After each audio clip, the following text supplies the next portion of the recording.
New season, new expectations. We are expected to finish top 3. We were able to do that last year, despite not even going to the national championship, losing to the national champions, our only loss to.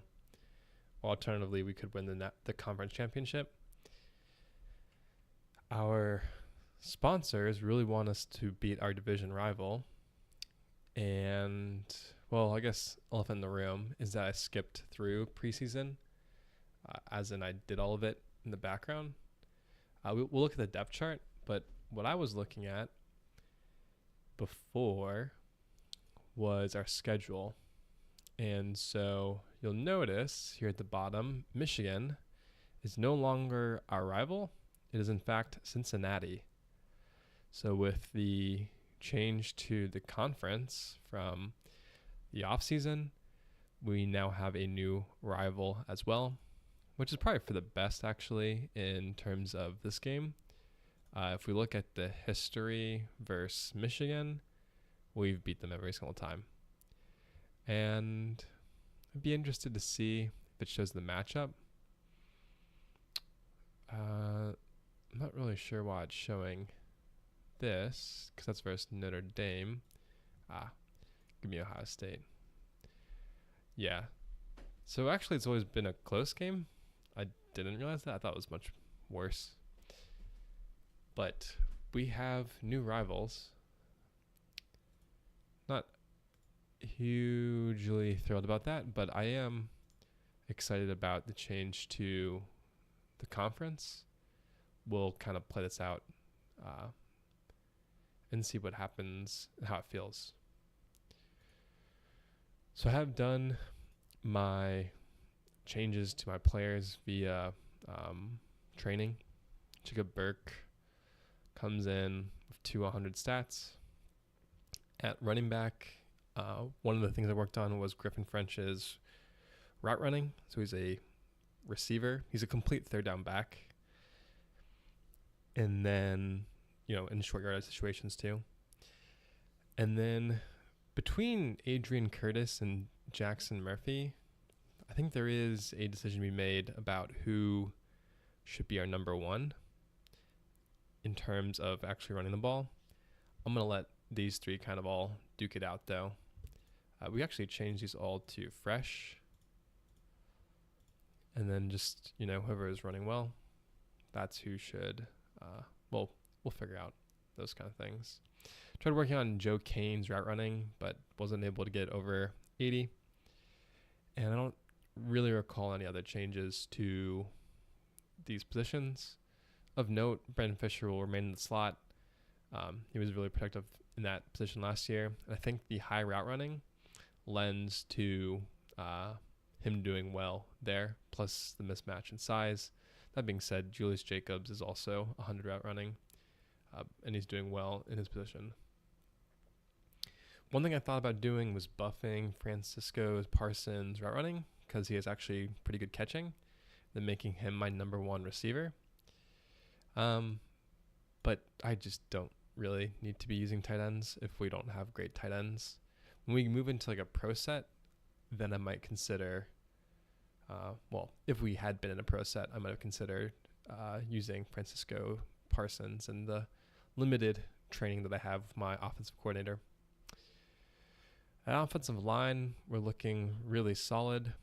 A lot of these guys down here will actually get moved up so we can hit the 60% of snaps that we need to get. They're going to start against Purdue and the game before Purdue, which we'll probably play in this episode. Let's see here on defensive line. I'll move Zion Tan up a slot. I don't really feel super comfortable making any other changes. We will be running mostly 4-2-2 or 4-2-3-2 formations in nickel. So Zion Tan should be able to just barely hit that 40%, and Isaiah Baldwin should be easily able to hit his 40% benchmark. At linebacker, we're definitely pretty top heavy. Just leave that be. And then at cornerback, I might just swap these two. One thing I want to do is probably lean more into man coverage. I'll show you why here in a second. And so one thing that I was doing actually was trying to get my linebackers man coverage up. We will really put to the test how effective man coverage is in this game. I believe, based on what I've seen from the sims or like the play calling, that man coverage aligns over the player that the defender is over instead of realigning based on what would make the most sense to me. So for that reason, playing a nickel is probably actually pretty beneficial to us. I don't know. We'll just wait and see what happens. Probably change this player to keep fresh, but we can definitely do a lot of rotating here in the secondary, or at safety rather. And then I'm actually gonna, Christopher Santos guy, yeah, he should be kept fresh because he's got pretty poor man coverage. So I like the swap. Let's take a look at ourselves.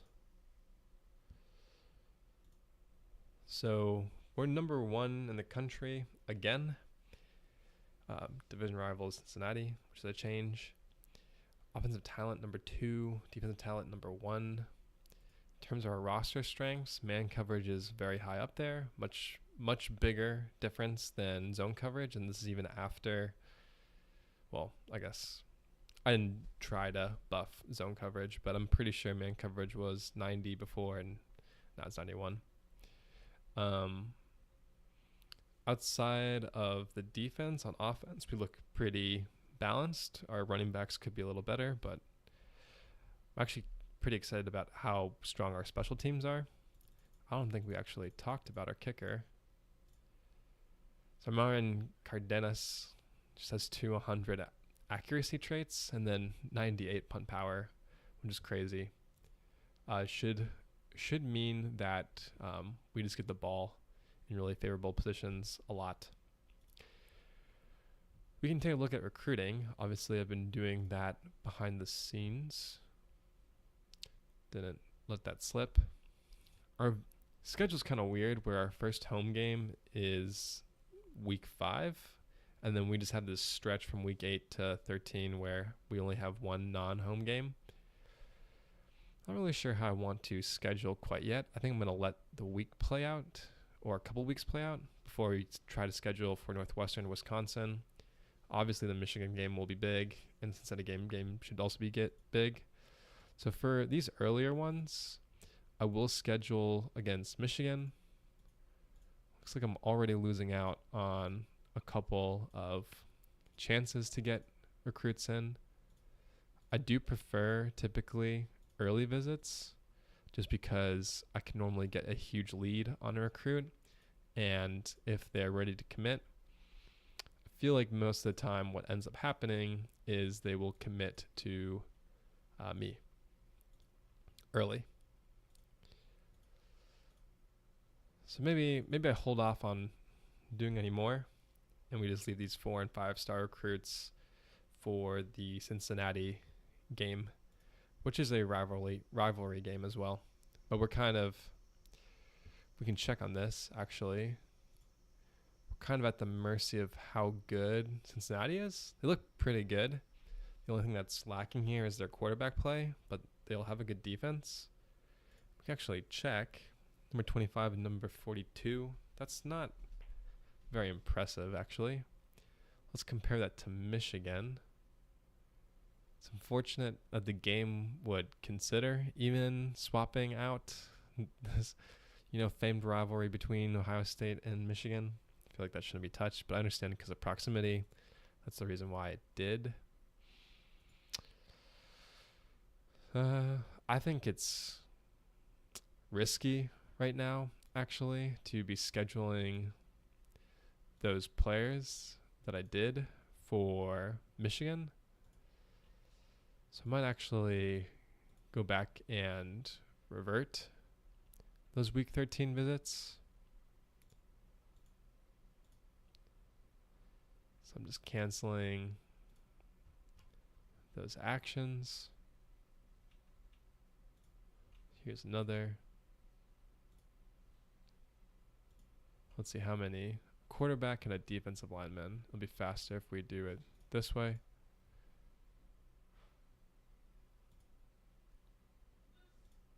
Let's cancel that visit. And then a quarterback. Cancel that visit. We do need to make sure that we have our highest potential players being looked at. So it looks like we could shuffle some things around here, or rather should shuffle some things around here.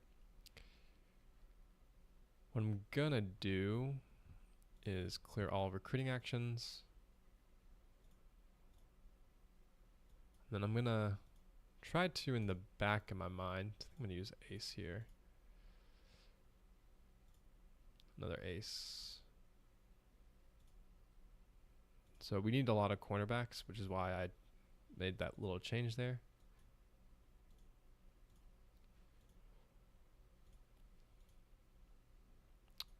Another running back.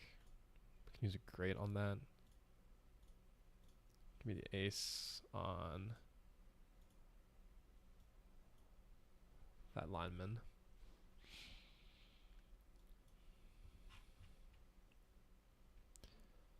I think we'll move forward with this. Let's check out how many linemen we're really pushing. I think that's good, actually. We can also use our scouting actions.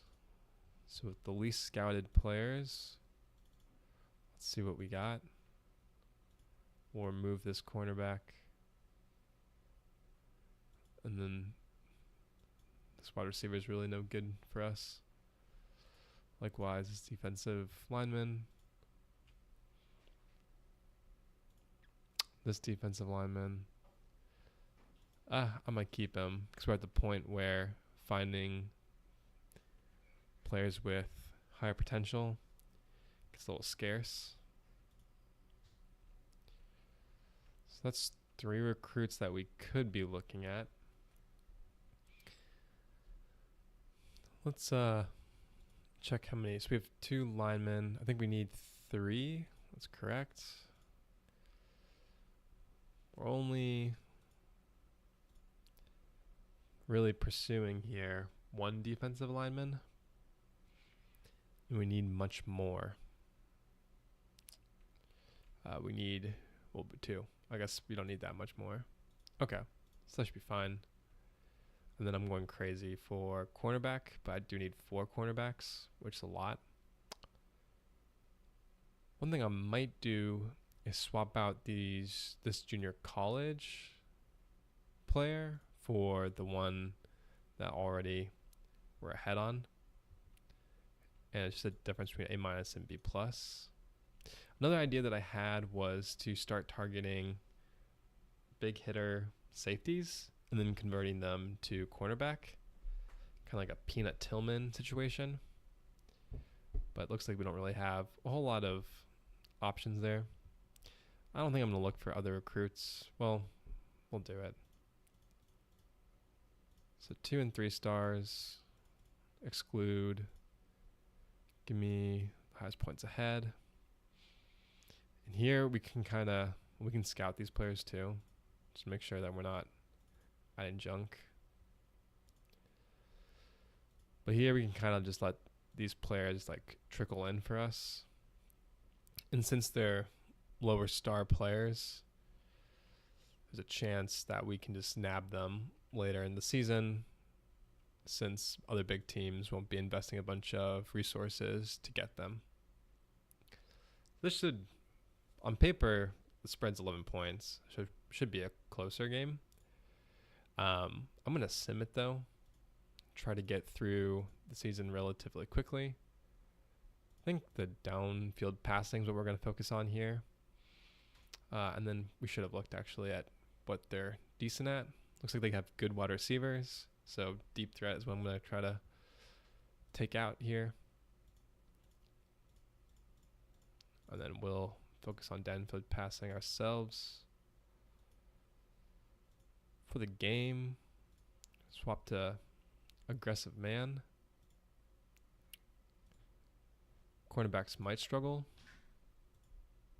but we'll find that out this game. So here I'm just making sure that our promises have a chance of being fulfilled while we sim. Sure looks that way. All right, let's see what happens. So Virginia able to go down the field. They missed the field goal. We have some huge gains. I think that was mostly on the ground if I looked at that correctly. We stall out, just quick 3 and out, but we're up 7-0, of course. A catch from our tight end and a run by Jackson. Nice field position here after our defense stops them. Looks like we're going to kick it, and we make it, 17-0. Big run from Jackson. Big throw and catch by 2 different receivers, I think. In the second quarter, they score off of a fumble. We'll check out who fumbled there. We missed the field goal. I don't know how that happened with the quality that we have at kicker. We're starting to kind of fizzle out on offense. This is a better drive, though. Good on the field score. Start of the fourth quarter. They miss a field goal. They're pretty lucky with all these missed field goals from last season as well. Then 2 big gains. Drive down 45-17. The second string should be in. We miss another field goal. They fumble. Let's check out the box score. So, of course, Burke is kind of the star of the show. He had a great game. Actually, I think, no comment. French and Murphy and Curtis all ran very well. No one over 100 yards, though. Fisher is able to get 112 yards. He has been very dependable. Murphy did fumble. Something to think about. We got a forced fumble by Miguel McCray. I don't think he's in the starting 4. And a sack by Ewing, who is now a junior. 2 tackles for a loss by Isaiah Baldwin. 3 tackles for a loss by Isaiah Baldwin. I think that's worth moving up the depth chart for. And then some pass defense here and there. Let's check out what that move would look like. The defensive line, if we just reorder the depth chart a little bit. 3 tackles for a loss is a lot.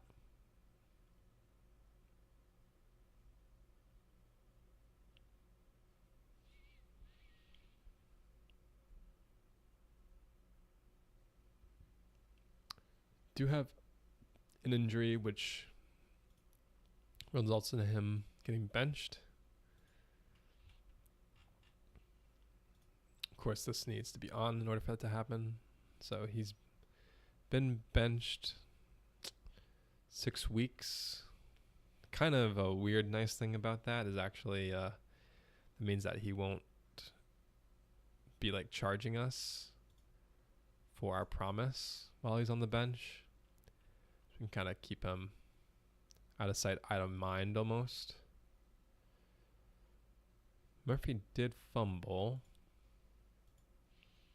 But I guess there's not a whole lot we can do there.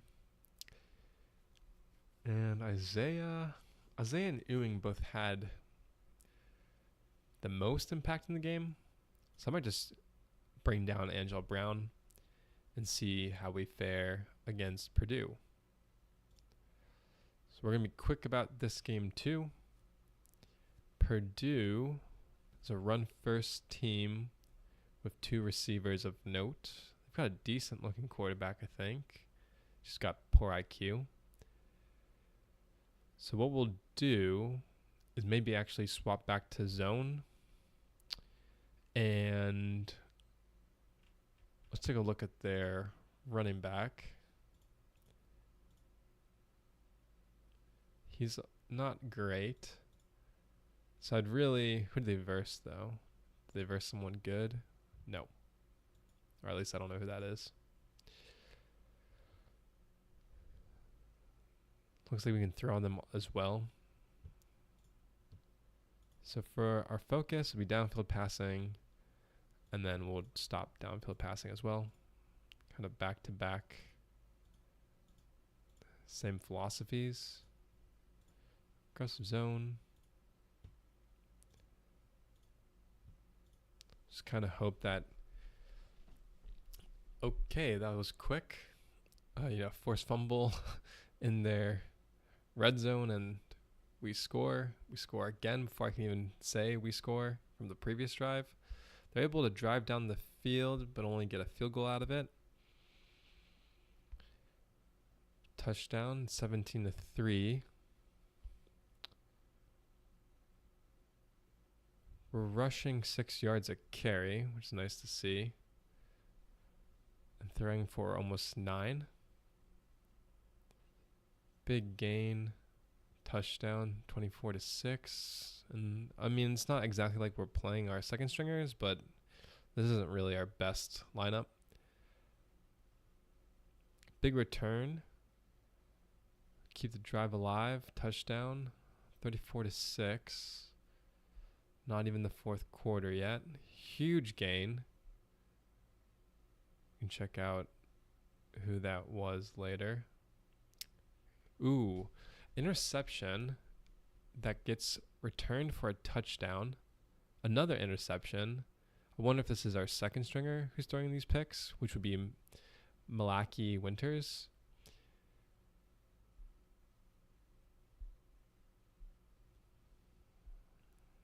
Very likely we punch this in. Yep. Another forced fumble. So definitely showing a okay. So Burke actually threw 2 interceptions in this game against Purdue, which is a little alarming considering it should have been pretty easy to not turn over the ball. French, Curtis, Murphy all had incredible ground games. Kane and Jacobs were actually the 2 stars of the game, but Fisher was able to haul in 2 touchdowns.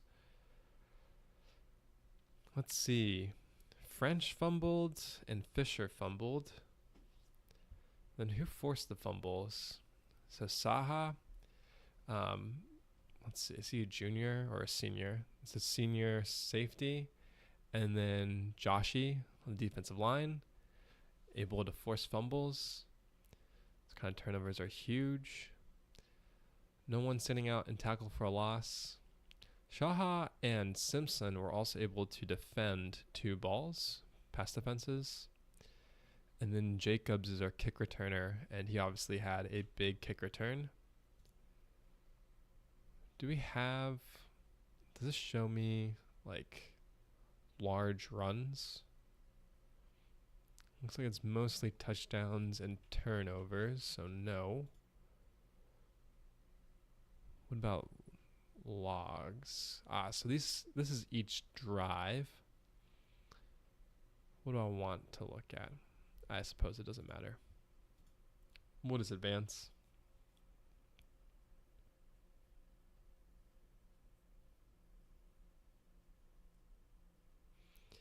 Next game should be the big one against Penn State, or our first big game against a team who happens to be Penn State.